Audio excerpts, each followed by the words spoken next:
हम मानसौर्य पद्धति पढ़ेंगे। मानसौर्य पद्धति यानी कि पराक्रम युक्त व्यक्ति। इसमें पहला श्लोक हमारा है, क्षुत क्षामो अपि जरा क्रसो अपि शिथिल प्राणो अपि कष्टाम दशाम आपन्नो अपि विपन्न दिधितीर अपि प्राणेषु नश्यत्वै मत वेन्द्र विभिन्न कुंभ पिसित ग्रासिक बद स्प्रह किम जीर्णम प्रणमति मान महताम अग्रेसर केसरी।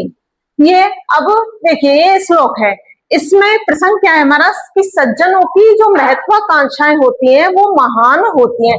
जो सज्जन व्यक्ति होते हैं वो छोटा मोटा कार्य नहीं करते, बहुत बड़े बड़े कार्य करते हैं, उनकी इच्छाएं बहुत ऊंची होती हैं। तो देखिए इसमें बताया है कि क्षुद क्षामो अपि जरा क्रसोपि, भूख से व्याकुल, क्षुद क्षामो अपि भूख से व्याकुल होने पर भी, जरा वृद्धावस्था से बुढ़ापे से, क्रस अपि दुर्बल होने पर भी, बुढ़ापे में व्यक्ति दुर्बल हो जाता है, शक्तिहीन हो जाता है, शिथिल प्राणो अपि और इंद्रियों के शिथिल होने पर भी यानी कि पराक्रम से रहित होने पर भी, कष्टाम दशाम आपन्नो अपि और कष्टमयी दशा को प्राप्त होने पर भी, विपन्न विपन्न दिधितीर अपि प्राणेषु और कष्टमयी दशा को प्राप्त होने पर भी विपन्न दिधितीर अपि यानी कि हाथी के मतवाले, विपिन मतवाले हाथी के विदीर्ण होने नहीं, विपिन दिधितीर प्राणेषु नश्यति और कष्टमयी दशा में, कष्टमयी दशा को प्राप्त होने पर भी और प्राणों के नष्ट होने पर भी, कष्टमयी दशा के प्राप्त होने पर, प्राणों के नष्ट होने पर भी, मत वेन्द्र विभिन्न, मत वाले हाथी के विभिन्न छेद किए हुए काटे गए कुंभ स्थित कुंभ गंड स्थल के मांस को खाने का इच्छुक, मांस को खाने का इच्छुक, बद इसमें इच्छा करने वाला, मान महताम अग्रेसरम स्वाभिमानियों में अग्रणी, केसरी मतलब शेर, सिंह, शेर सिंह, क्या जीर्णम तृणम अत्ति, क्या सूखी घास, अत्ति मतलब खाता है अर्थात नहीं खाता है। तो कहने का मतलब ये है इस श्लोक में कि शेर, शेर क्या होता है, बहुत ही स्वाभिमानी जानवर होता है। वो चाहे बूढ़ा हो जाए, उसकी इंद्रियां शिथिल हो जाए, उसका शरीर में चाहे पराक्रम नहीं हो, शक्ति नहीं हो, और चाहे वो कितनी भी कष्टमयी दशा को प्राप्त हो जाए, फिर भी वह क्या करेगा, सूखी घास नहीं खाएगा। क्या खाएगा, हाथी, मतवाला जो हाथी है उसके गंड स्थल का मांस, उसको खाता है, घास नहीं खाता है, चाहे वो भूख से मर ही क्यों ना जाए। तो स्वाभिमानी व्यक्ति अपने स्वाभिमान को नहीं छोड़ते हैं, चाहे वो कितनी भी बुरी दशा को प्राप्त हो जाए। और यहां पर हमारा छंद है इसमें शार्दूल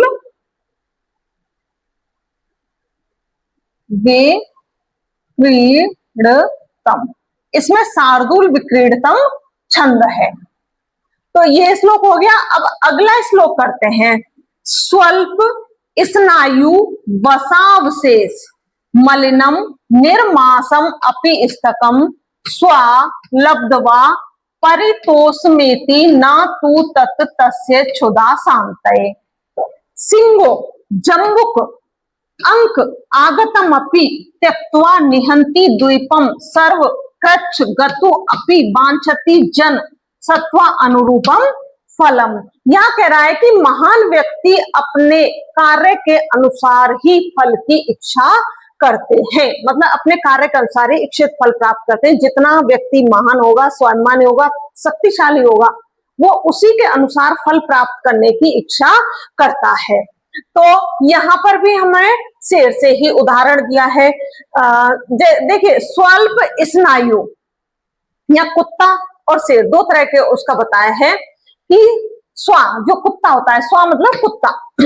स्वल्प स्नायु, कुत्ता थोड़ी सी, अल्प स्नायु आंत, और वसा चर्बी से युक्त अवशेष मतलब थोड़ी सी आंत और चर्बी से युक्त मलिन निर्मांसम मांस से रहित अपि स्तकम, हड्डी को प्राप्त करके ही, लब्धवा प्राप्त करके, देखो पत्वा प्रत्यय है इसमें, परितोषमेति संतुष्ट हो जाता है। कुत्ता क्या है, कुत्ता को शास्त्रों में बहुत ही नीच श्रेणी का प्राणी बताया है कि कुत्ता क्या है कि थोड़ी सी हड्डी प्राप्त हो जाए, उसको सूखी हो, मांस से रहित हो, गंदी हो, कैसी भी हो, चाहे उससे उसकी भूख नहीं मिटे, फिर भी उसको प्राप्त करके वो संतुष्ट हो जाता है और उसको चबाता रहता है। लब्ध्वा परितोषमेति न तू तत्तस्य क्षुधा शांत है, चाहे उससे उसकी भूख नहीं मिटती है। अब नीचे की में है शेर से, सिंह जम्बुकुम अंक आगतम अपि, जो शेर है, शेर अंक जम्बुक गीदड़, चाहे उसकी गोद में आ जाए, चाहे उसके सामने गीदड़ आ जाए, लेकिन उसको नहीं मारेगा, वो त्यक्त्वा, उसको त्याग करके, इसमें भी तत्व प्रत्यय है। तो शेर अपनी गोद में आए हुए गीदड़ को छोड़ करके निहंती द्वीपम, द्वीपम हाथी, हाथी को मारता है। सर्व कृच्छ गतो अपि वांछति जन सत्वानुरूपम फलम, इसलिए विपत्ति में पड़ने पर भी प्राणी, सर्व कृच्छ तो गति, विपत्ति में पड़ने पर भी प्राणी अपनी सत्वानुरूपम, अपनी शक्ति के अनुसार या अपने पुरुषार्थ के अनुसार फल वांछति चाहता है, अपने पौरुष के अनुसार फल चाहता है। तो यहाँ पर ये दिया है, यहाँ दो लोगों से बताया है कि कुत्ता तो क्या है, तुच्छ प्राणी होता है, एक छोटी सी हड्डी को, मांस से रहित हड्डी को प्राप्त करके ही संतुष्ट हो जाता है, चाहे उसे भूख नहीं मिटती है। और एक तरफ शेर है जो उसके गोद में चाहे गीदड़ आके गिर जाए, उसके पास में गिदड़ है, उसको नहीं मारेगा। शेर क्या करता है, हाथी का शिकार करता है, तो वो हाथी को ही मारता है, चाहे विपत्ति में पड़ने पर भी, चाहे वो कितनी विपत्ति में हो। तो जो महान व्यक्ति होता है वो क्या करेगा, अपने चाहे विपत्ति में हो, अपने पुरुषार्थ के अनुसार ही फल प्राप्त करने की इच्छा करता है, फल प्राप्त करता है, चाहे वो कितनी भी मुसीबत में क्यों ना हो। तो इसमें जो छंद है, इसमें शार्दूल विक्रीडतम छंद है। इसमें शार्दूल विक्रीडतम में 19 वर्ण होते हैं, शार्दूल विक्रीडतम छंद है, और कई जगह इसमें तत्व प्रत्यय आया है। अब अगला श्लोक हम करेंगे, लांगुल चालनम अधरम चरणावपातम भूमौ नेपथ्ये वदनोदरः दर्शनम च स्वा पिंडदस्य कुरुते गज पुंग वस्तु धीर्वलोक्यति चाटु शतकस्य भुंगक्ते। तो देखिए यहाँ पर भी हाथी और कुत्ते का बारे में बताया है कि नीच प्राणी पेट भरने के लिए खुशामद करता है, स्वाभिमानी नहीं करता है। नीच प्राणी अपना पेट भरने के लिए दूसरे की चापलूसी करता है, लेकिन जो स्वाभिमानी व्यक्ति होता है वो चापलूसी नहीं करता है। तो कुत्ता क्या करता है, लांगुल चालनम अधरम, जो रोटी देने वाले के सामने, कुत्ता भोजन देने वाले के सामने, देखा होगा कई बार तुम लोग खाना खाते हो तो सामने कुत्ता बैठ जाता है, तो उसकी हरकतें आपने कभी देखी हो। वो क्या करेगा कि भोजन देने वाले के सामने लांगुल चालनम, पूंछ को हिलाता है, अधरम चरना पातम, नीचे पैरों में गिर जाता है, पूंछ को हिलाता है, नीचे पैरों में गिर जाता है, भूमो निपत्य बदनोदरम, भूमि पर लेट करके, बदन उदरम, अपने मुंह और पेट को दर्शनम च दिखाता है, पेट और मुंह को दिखाता है कि भाई मैं भूखा हूं। स्वाकुत्ता पिंडदस्य कुरुते, गंज को, और जो हाथी होता है, किंतु श्रेष्ठ हाथी है, पिंडदस्य श्रेष्ठ हाथी भोजन देने वाले के सामने धीरम विलोक्यति, धैर्य पूर्वक देखता है और चाटू सतह से भुंगते, मतलब धैर्य और गंभीरता से देखता है और सैकड़ों बार सहलाने पर या उनकी खुशामद करने पर भुंगते खाता है। आए समझ में कि जो कुत्ता है वो तो भोजन देने वाले के सामने हरकतें करता है कि वह पेट को दिखाता है, मुंह को दिखाता है, पैरों में गिरता है और क्या है उसको पूंछ हिलाता है। और जो हाथी है वो क्या करता है, जो भोजन देने वाला है उसके सामने घास आदि जो देता है उसके सामने धैर्य पूर्वक और गंभीरता से देखता रहता है, चाहे वो उसको सामने भोजन डाल दे, घास डाल दे, लेकिन वो खाता नहीं है जब तक भोजन देने वाला उसको सैकड़ों बार उसके पेट को नहीं सहला लेता है। तो स्वाभिमानी व्यक्ति क्या होता है, अपने स्वाभिमान से नहीं हटता है। इसमें देखिए, इसमें छंद हमारा है बसंत तिल का। अब हम भाई मान शौर्य पद्धति पढ़ रहे हैं, स्वाभिमान पद्धति पढ़ रहे हैं, तो स्वाभिमान पद्धति में स्वाभिमानियों के बारे में ही बताया जा रहा है कि स्वाभिमानी, और हमें स्वाभिमानी होना भी चाहिए, अपने स्वाभिमान को नहीं छोड़ना चाहिए। अब देखिए आगे का श्लोक है, परिवर्तने परिवर्तनी संसारे मृत को वा ना जायते स जातो येन जातेन याति वंशे समुन्नति। जन्म तो इस संसार में सभी मनुष्य लेते हैं, बहुत मनुष्य जन्म लेते हैं, लेकिन जन्म उसी का सफल होता है जिससे उसका वंश उन्नति करता है, आगे बढ़ता है। और आगे वंश कब बढ़ता है, जब हम अच्छे अच्छे कार्य करते हैं। तो देखिए, जन्म लेने वाले की सार्थकता है कुल की उन्नति करना, ये इसका प्रसंग हो गया।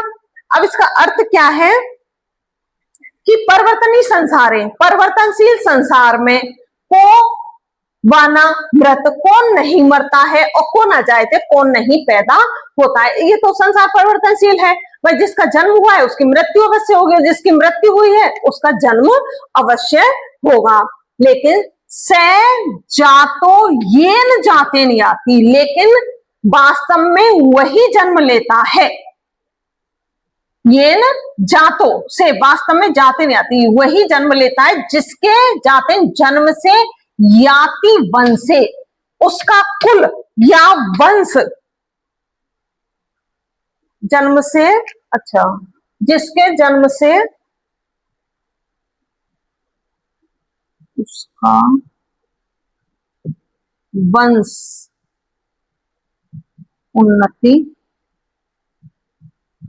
करता है, जिसका वंश उन्नति करता है, वास्तव में वही मनुष्य जन्म लेता है जिसके जन्म से उसका वंश उन्नति करता है। मतलब कोई अच्छा व्यक्ति होता है, भाई हम जिस वंश में पैदा हुए, अपने कुल में पैदा हुए हैं और हम अच्छे अच्छे कार्य करें, महान कार्य करें, जिससे हमारी चारों तरफ प्रशंसा हो, हमें सब लोग जाने, तो इससे क्या होगा, हमारा वंश आगे बढ़ता, उन्नति करता है, ये उन्नति होती है, और तभी हमारा जन्म सफल होता है।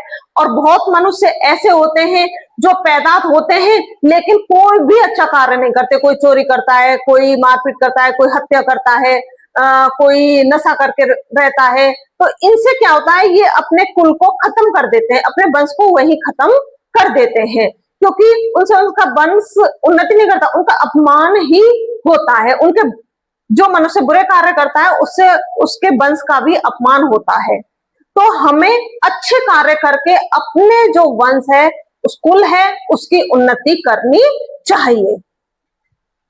इसमें यहां लिख देती हूं, छंद अनुष्टुप है, इसमें अनुष्टुप छंद है। तो ये आ गया हमारा इस परिवर्तनशील संसार का, वंश का हमें माननीय होना चाहिए, सम्मानीय होना चाहिए, महान पुरुष बनना चाहिए। अगला हमारा श्लोक है कि बहती भुवन श्रेणी शेष फणा फलक स्थिताम कमट पतिना मध्य पृष्ठम सदा स च धार्यते तम अपि कुरुते क्रोडाधीनम पयोधीर नादरा दह महताम निसीमान चरित्र विभूतय। अब देखिए यहां पर प्रसंग क्या है, महान पुरुषों का जो चरित्र है महिमा में होता है, गुणगान करने योग्य होता है महान पुरुषों का चरित्र। तो कैसे, देखिए कैसे है, बहती भुवन श्रेणी शेष फण फलक स्थिता। जो शेषनाग ने फण रूपी फलकों पर 14 भुवनों की पंक्ति को धारण करता है। उस शेष नाग को कछुए ने अपनी पीठ पर धारण कर रखा है और उस कछुए को भी समुद्र ने, उस कछुए को भी समुद्र ने अपनी गोद में धारण कर रखा है। अहो अहो महता निसीमान चरित्रम विभूतय। महान पुरुषों का चरित्र महान, निसीमान चरित्र महान, महापुरुषों का चरित्र महान